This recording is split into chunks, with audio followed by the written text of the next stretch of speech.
Hope you guys are doing well. We're the first week into January at the time that I'm filming this. You'd never guess it because I'm wearing short sleeves, but I live in Texas, so you know how that goes. But I'm guessing that probably a lot of you, if you're like me, maybe partook a little more in the holidays than you planned to, and now you're on the wagon, you're trying to find ways to kind of cut that extra poundage you might have put on. And one of the recipes I want to share with you today is the ketoist of the keto things that you can make. It is a boneless, skinless chicken breast with a side of Brussels sprouts.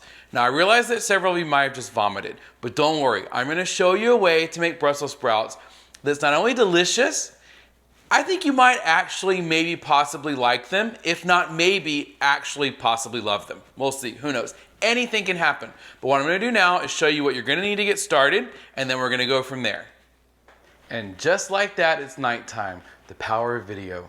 Okay, so let's meet our cast of characters for this meal. Obviously, we're gonna need chicken breasts, right? So boneless, skinless. This is just short of 2 pounds right here. I think it's 1.86 precisely. So about a little under half a pound for each chicken breast. These are nice and even. A lot of times, you know, you've got like the big mama breast and like a baby breast and they cook all uneven and it's just a huge mess. But for whatever reason, these today, it turned out like all about even. I didn't even have to flatten them out. But that's one thing to keep in mind on our quest to make the perfect boneless, skinless chicken breast. If you get one that's really thick and another one that's really thin, or a thick one that maybe tapers off at the bottom and gets thin, you'll want to take a metal meat mallet or a rolling pin, something like that, and kind of just give it a nice smashing down, respectfully, so that it gets about the same consistency all throughout. That way it just makes for even cooking. So we've got a little under 2 pounds of our chicken breast. And then we have, I think I've mentioned it before, but if I haven't, Gibson's seasoned salt is so good. We get this off Amazon, but it's Gibson's Bar and Steakhouse seasoned salt. It is the best I've used. Garlic powder, a variety of pepper, salt, things like that. Just a seasoned salt that's really, really, really, really great. And that's literally it for the chicken, short of whatever you're going to be using for your oil or grease. So today I had to make the bacon for the Brussels sprouts we're gonna make in a minute. So I just used the leftover bacon with a little bit of butter. But I've also, if I haven't been making this, if I'm just making the chicken breasts on their own, I'll sometimes use just extra virgin olive oil, maybe like a tablespoon and then a tablespoon of butter, that combo. But you wanna do about a tablespoon oil and about a tablespoon butter, and then go ahead and put that on a medium-high setting, medium-high heat, and that's what we're gonna use to cook the chicken breast first. Then we are going to transfer them to a 375 degree preheated oven, okay? So we're gonna start with the chicken breast first. I've got my skillet heating here. I'm gonna let it go a little bit longer. And while that's going, I do wanna talk about the bacon. Today I used my own bacon bits that I had made from scratch. Not like I had a pig and slaughtered it, but I mean, I went to the store and bought bacon and then cooked that and then chopped it up into bacon pieces. Now, if you want to do things on the go, if you're in a hurry, obviously it's a weeknight and you're trying to make things as quick as possible, you could just buy the bacon crumbles or the bacon bits. Just make sure you get the ones that are the real bacon. I think those are preferable over the sort of dehydrated tasting like Bako bits or something like that.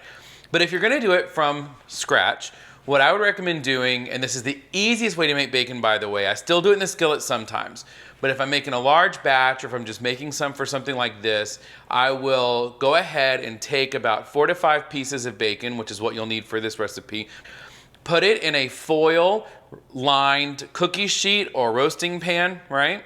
And just put it on one single layer. And then you're gonna put that into a cold oven, not preheated, and set your temperature to 400 degrees.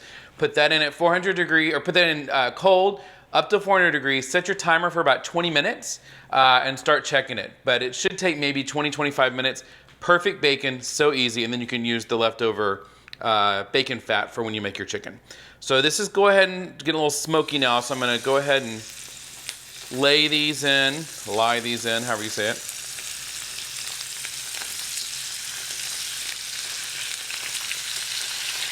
All right, and you'll notice I didn't put any seasoning.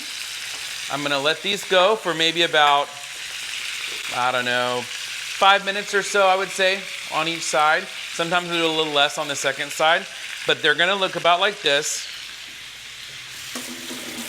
And you're just gonna let those go. And you'll just wanna make sure I've mentioned this before, but definitely something that you want to invest in my humble opinion, is one of these. This is maybe $3, $4 at your local grocery store, kitchen hardware store, whatever. It just helps to keep a clean space. You're gonna have grease no matter what, but that's gonna help. I'm also gonna go ahead and turn on the vent so it's not so smoky. And I think you can still hear me fine. Yeah, it looks like you can still hear me fine. So I'm gonna let this go for a minute. I'm gonna flip them and I'm gonna come back to you when that happens. Okay, so these have been going for about 5 minutes now, and we're gonna see how they look. Take off our little grease guard here. And that's what you wanna see, a sort of goldeny color,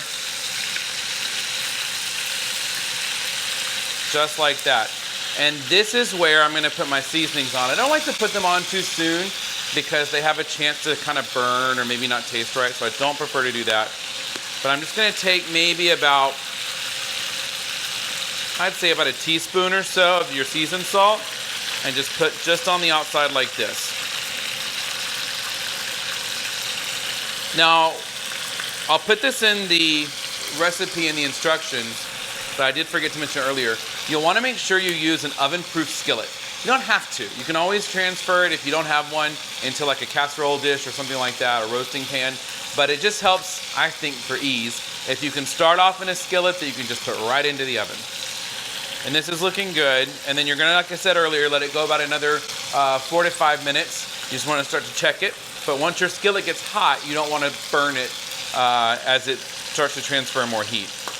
And now you can see that these are not as even as they appear to be. You can see this little guy is smaller than his friends, but he's kind of the expert one anyway, so we might just give him to the dog.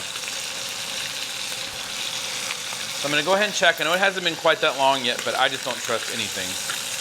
And see, right away, already. I guess I could let it go a little longer, but I'm in a hurry, so we're gonna go like it is now. I'm gonna go ahead and cut my heat off. And I'm gonna put my other teaspoon of seasoned salt on the other side. And again, this varies depending on your taste. Teaspoon, half a teaspoon, nothing at all, and then do it later. You know, it's always easier to add more later than it is to take it off. So that's a very professional technique, by the way, just doing this. It's all in the pan. All right, so I'm going to put in an oven-safe thermometer. If you do not have one of these, this is one of the best investments you could make. The quick reads are great too, but I like this one because I can just stick it into the chicken, throw it into the oven, and then it's done, and I can keep an eye on it to see right when it gets to that 160, 165 zone that I'm looking for. So I'm gonna go ahead and do this, put this into the oven, and I'll be right back on the other side.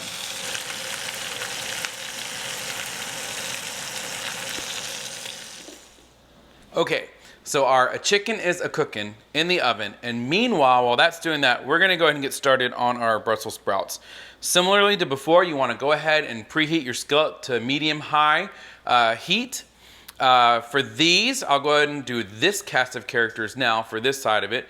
You're gonna wanna have, as mentioned before, I used about 4 slices of bacon, and it's been chopped into some bacon pieces. I've got a 1/4 cup of Parmesan, fresh grated. I've got 1/2 cup heavy cream. I've got my seasonings put together, but basically what I used was a 1/2 teaspoon salt, a 1/2 teaspoon pepper, 1/2 teaspoon garlic powder, and a 1/2 teaspoon onion powder. Good little mix that I put in here. We'll go ahead and move this little fellow over here. We don't need him anymore. And our gross chicken plate we'll put to the side. Then we've also got 2 tablespoons of butter. And then lastly, everyone's favorite Brussels sprouts. Now, the recipe calls for a pound of Brussels sprouts. I'm using about 12 ounces, about 3/4 pound, just because I buy them from the grocery store like this, and they're already washed, trimmed, and ready to go. So we've got all of our ingredients, our skillet's going. What I'm gonna do right now is go ahead and put in our butter. And what I'm gonna do with this, you can see that's already going. So what I'm gonna do with this is I'm going to basically blacken our Brussels sprouts, okay? Now, you don't have to use butter. You could use olive oil or you could use bacon fat. That would work just fine as well. I just like the buttery flavor, and then this mixes well later with our ingredients once we put everything together in the end. But I get it like this, get it nice and hot. And then for the Brussels sprouts, like I said, I like to do them sort of with a char on the outside. I think that's how they taste best. You can do them however you would like. In fact, you could also look up recipes on how to boil them instead, whatever you want to do. This is just the tastiest version that I have found so far. So I'm going to take my 12 ounces of Brussels sprouts, put them in my skillet, and then don't touch them. And then I'm going to put my grease guard over that so we don't minimize our splatter as usual, like I said before.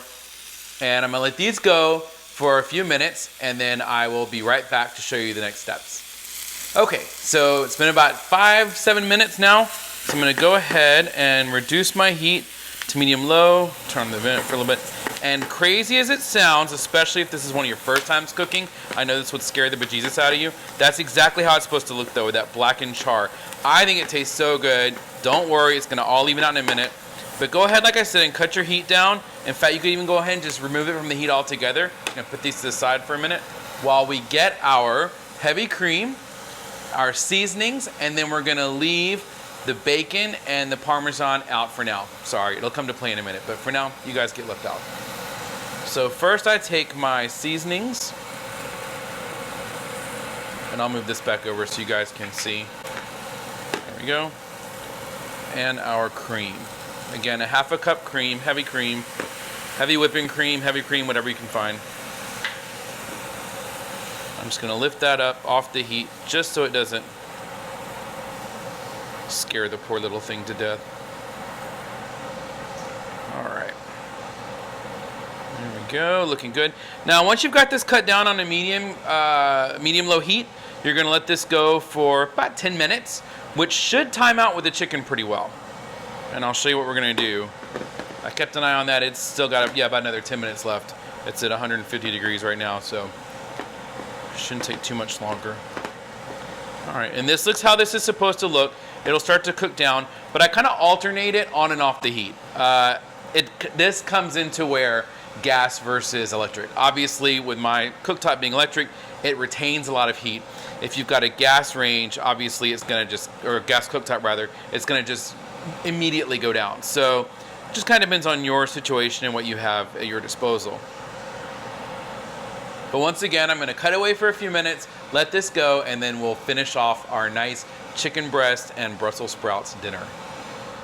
All right, so this has been going for about 10 minutes or so, and so the final steps are to put in our parm and our bacon pieces. Easy, easy, easy. Now, I think this will be seasoned perfectly, but as usual, everyone's taste different. Put more salt, put less salt, put more bacon, put less bacon, but you'll see this is gonna make a nice creamed Brussels sprout, which will hopefully make you fall in like/love with Brussels sprouts, or you'll hate them more than ever, and then you'll just know it's confirmed. You just don't like them, because I swear to God, if you don't like Brussels sprouts made like this, you just don't like them. That's just all there is to it, and that's fine. All right, so this is done. So I'm gonna go grab our chicken, and I'm gonna show you what we're gonna do in our final step. So our chicken breasts are done. They look like they're supposed to look, and now we're going to just mix our Brussels sprouts in to accompany them, and so they can all be friends. And because we're still using our oven-proof skillet, you can now put this into a warmed oven if you're not ready to serve it quite yet, or you can go ahead and serve it to your guests, to your family, whoever is eating this delicious dinner with you. And again, I think this is the best way to make chicken breasts. It's a no-fail system. The flavor is delicious. And on the Brussels sprouts, God bless you for trying them if you don't like them. If you don't like this version, then you can pat yourself on the back and say that you know for sure that you don't like Brussels sprouts. But if you do, you're gonna love these. Thank you so much for watching as usual. If you like these videos, hit subscribe if you want to see more of them. I put these out about once or twice a week. Try to anyway, maybe once a week, depending on how the week goes. But I really want to share keto information with you guys, low carb. So yeah, let me know what you think, and I will see you in the next video.